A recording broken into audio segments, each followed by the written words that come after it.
বুধবার বৃষ্টির দেখা মিলল রায়গঞ্জ শহরে। বৃহস্পতিবার থেকে সোমবার পর্যন্ত ভারী বৃষ্টির পূর্বাভাস রয়েছে হাওয়া অফিসের। এদিন সকাল সকাল বৃষ্টির জেরে কিছুটা ব্যাহত হয় জনজীবন, যদিও অস্বস্তিকর গরম থেকে কিছুটা রেহাই মিলেছে।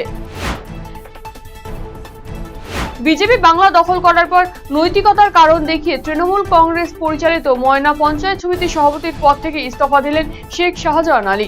তমলুক মহকুমা শাসকের কাছে পদত্যাগ পত্র পাঠিয়েছেন তিনি। রাজ্যের মুখ্যমন্ত্রী শুভেন্দু অধিকারী উন্মুক্ত সীমান্তের কাঁটাতারের বেড়া দেওয়ার কথা ঘোষণার পর এবারে কাজ শুরু হলো মেখলিগঞ্জের পুচলিবাড়ি সীমান্তে। দহগ্রাম আঙ্গেরপোতা সীমান্ত শূন্য রেখা সংলগ্ন এলাকায় কাঁটাতারের বেড়া নির্মাণের লক্ষ্যে জমির মাপঝোঁক শুরু হয়েছে ভূমি দপ্তরের তরফে।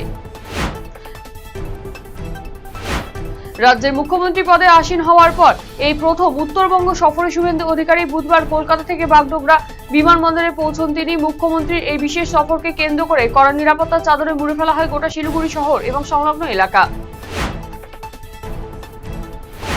দাঁড়িয়ে থাকা সরকারি বাসে ধাক্কা লরি দুর্ঘটনায় মৃত্যু হয়েছে একজনের, আহত হয়েছে বেশ কয়েকজন।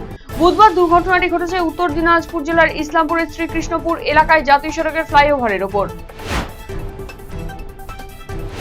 কাজের খোঁজে ভিন রাজ্যে গিয়ে মাত্র 20 দিনের মাথায় ঘটে গেল এক চরম নৃশংস এবং বর্বরোচিত হত্যাকাণ্ড।